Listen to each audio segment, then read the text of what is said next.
Oke, selamat malam. Ini berhubung karena teman-teman belum ada yang hadir, saya akan coba hubungin ya, memberitahukan bahwa kelas sudah dimulai sehingga teman-teman masuk kelas.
Halo, Denaila.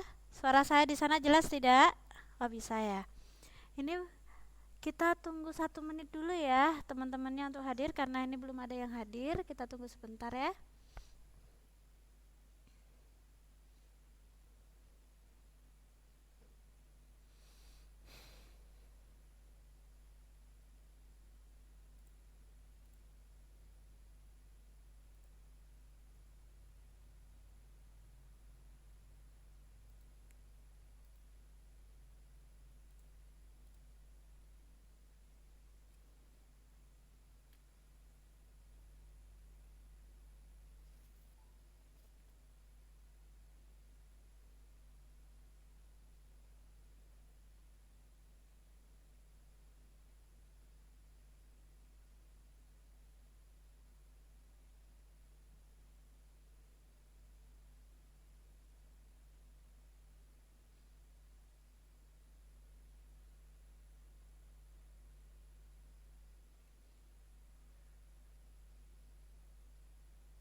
Oke, kita langsung start aja ya Dek ya kelasnya kan biar nanti teman-teman yang lain menyesuaikan saja.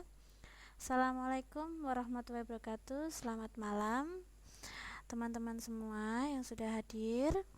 Hari ini tanggal 7 Februari 2017, hari Selasa. Kita akan belajar bahasa Indonesia. Kalau minggu kemarin kita sudah belajar tentang kalimat majemuk, setara, dan bertingkat.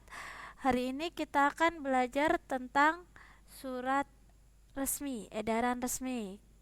Ya, kalau 2 minggu yang pertemuan sebelumnya, ya sebelum kemarin itu kita sudah belajar surat pribadi, ya berupa surat ke teman dan lamaran pekerjaan. Sekarang ini surat resmi dari instansi resmi juga. Oke, sebelum nanti saya masuk ke materi, mari kita berdoa dulu. Semoga nanti proses belajar kita diberi kelancaran dan kemudahan. Berdoa dipersilahkan.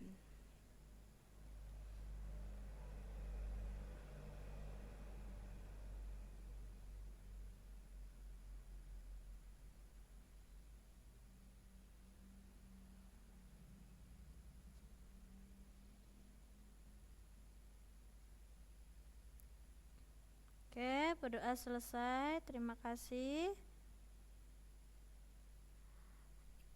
Oke.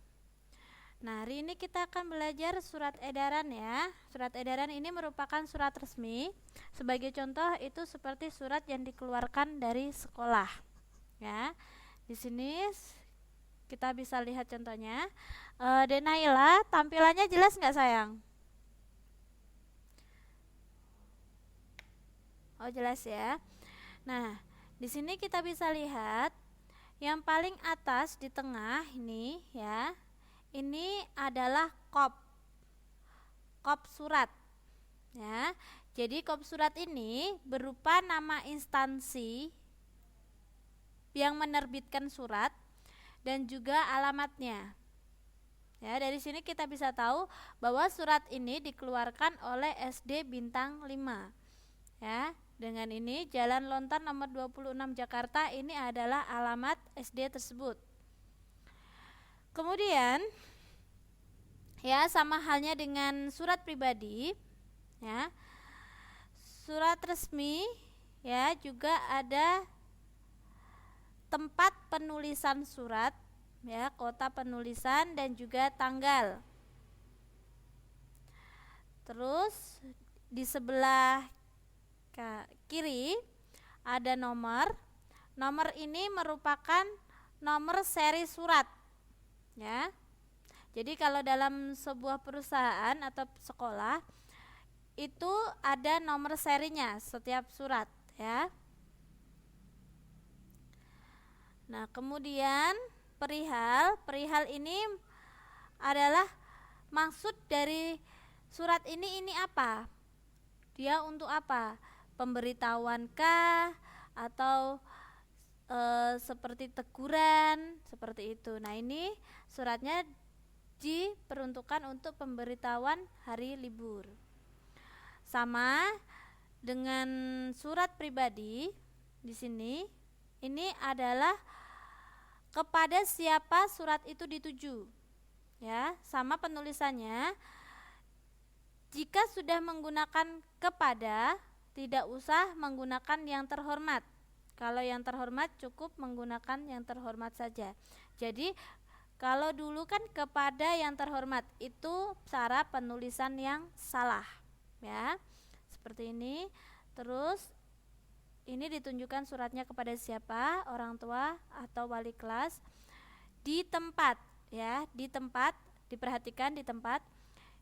D-nya kecil, ya. Nah, di akhir tempat ini tidak ada titik, ya. Jadi kalau ada titik itu salah. Oke. Kemudian di sini salam yang digunakan itu adalah dengan hormat. Halo Denaila, karena di sini lagi azan, saya pending dulu ya penjelasannya sembari nunggu temannya. Ya, kita dengarkan azan dulu ya.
Oke, terima kasih buat waktunya.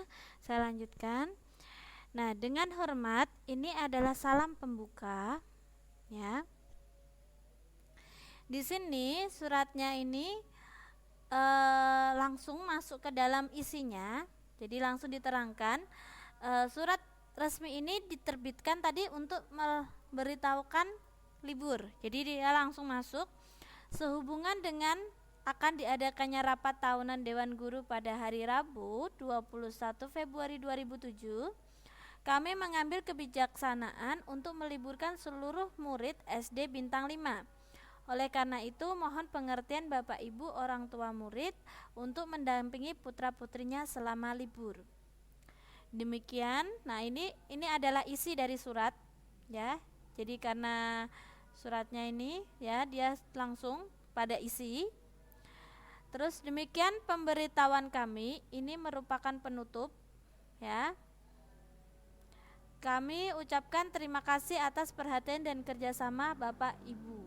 Nah, ini merupakan penutup surat, ya.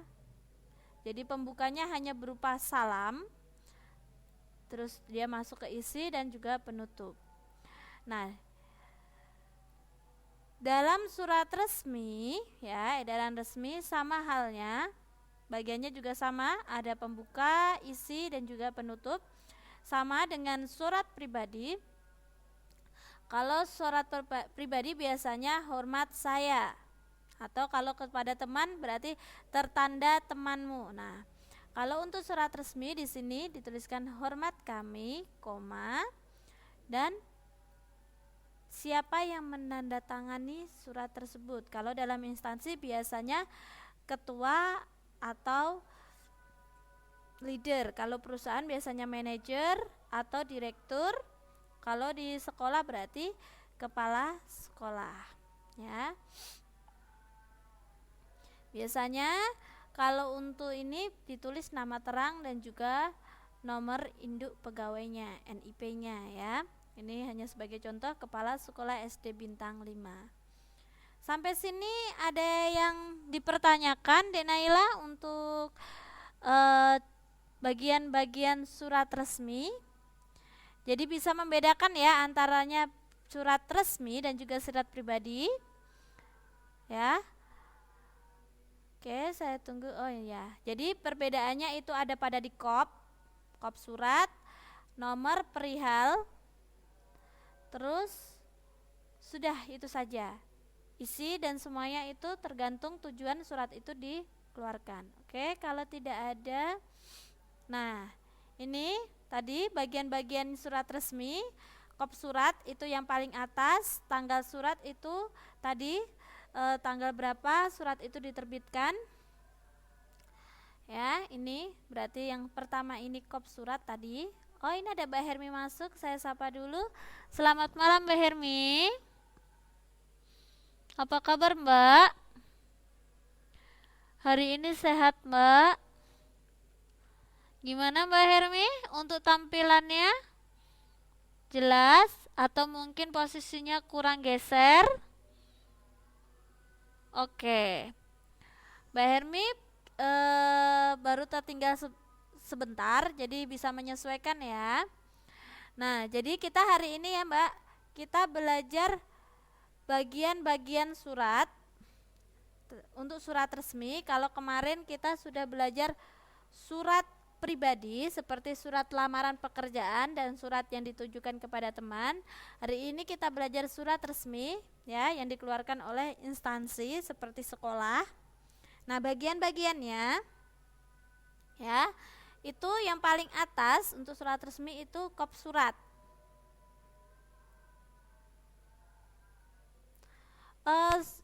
Mulainya baru Mbak, jadi bisa menyesuaikan ya. Yang paling atas untuk surat resmi itu kop surat. Nah, di posisi 2 ini adalah kota dan tanggal penerbitan surat. Yang ketiga ini nomor suratnya. Yang keempat ini perihal, yaitu untuk apa surat itu diterbitkan. Yang kelima ini kepada siapa surat itu ditunjukkan, berarti yang terhormat, ya. Dan yang keenam, oh ini langsung nomor 6 itu isi ya. Di sini ini ada salam pembuka. Kalau untuk ya biasanya itu salam pembuka itu dengan hormat. Nah, terus di sini isinya dan ini di sini ada penutup. Penutupnya baru di sini dengan hormat kami dan tanda tangan kepala sekolah. Oke. Oke, ini sudah selesai untuk suratnya. Saya akan ngajak teman-teman sebentar. Nah, tadi di surat resmi kita kan untuk nomor surat tadi kan ada garis miring dan lain sebagainya. Nah, ini kita akan belajar fungsi dari garis miring. Ya. Yang pertama, fungsinya garis miring, ini contohnya ini ya, garis miring, tahu ya teman-teman ya. Nah, biasanya tanda baca garis miring itu digunakan untuk yang pertama itu nomor surat. Seperti tadi, untuk surat resmi paling atas di bawah tanggal ya. Dia posisinya tadi sejajar ya, bukan di bawah ya. Kita lihat jadi nomor. Nih, langsung saja ke contoh suratnya. Jadi posisi nomor itu sejajar dengan tanggal pembuatan surat ya. Sejajar ya posisinya ya teman-teman ya. Ini contohnya nomor 8, jadi pemisahnya dia menggunakan garis miring HR garis miring X garis miring tahun dikeluarkannya nomor surat. Atau mungkin garis miring ini digunakan dalam penulisan alamat. Seperti ini, Jalan Mawar 2 garis miring 9, artinya Jalan Mawar 2 nomor 9 ya. Selain itu, dia digunakan untuk mengganti kata atau tiap. Contohnya, jalur darat garis miring laut. Ini artinya jalur darat atau laut. Terus seperti yang kedua contohnya, harga beras Rp2.500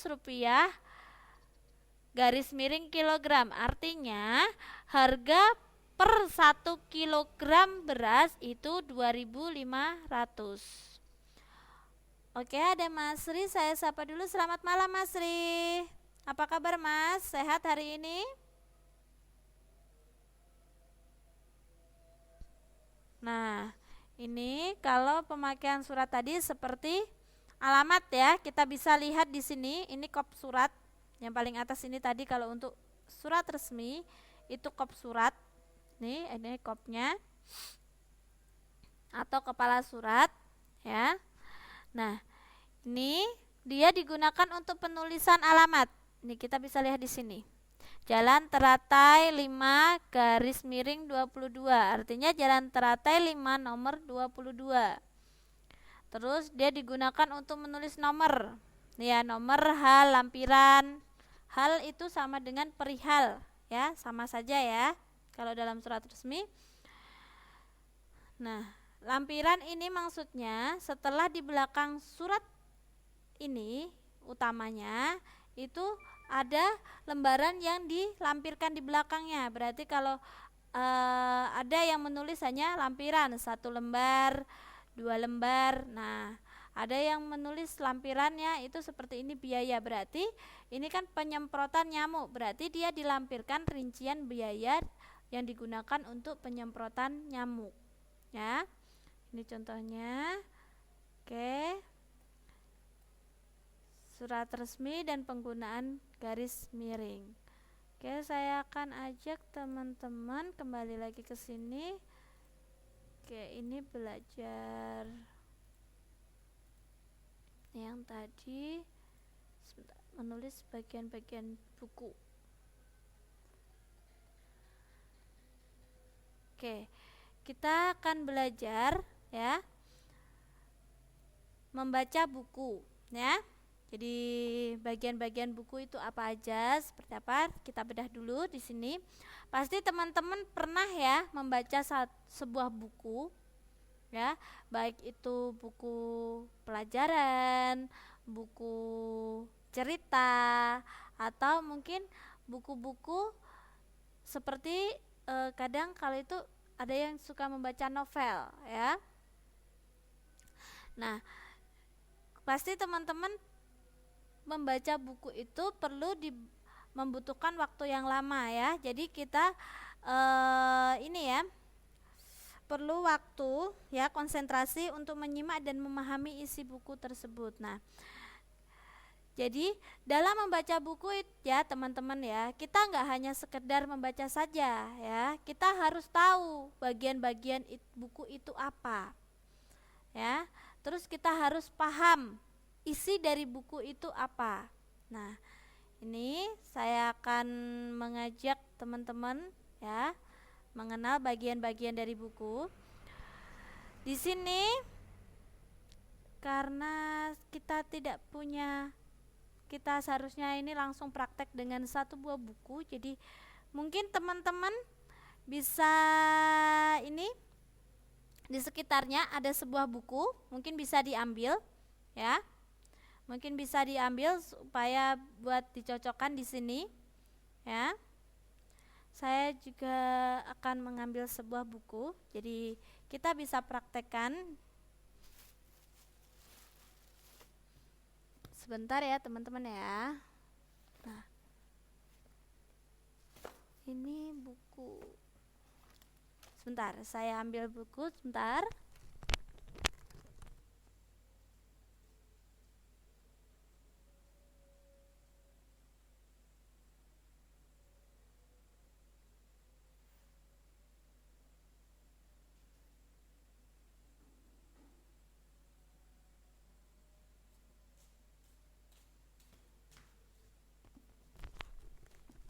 Oke.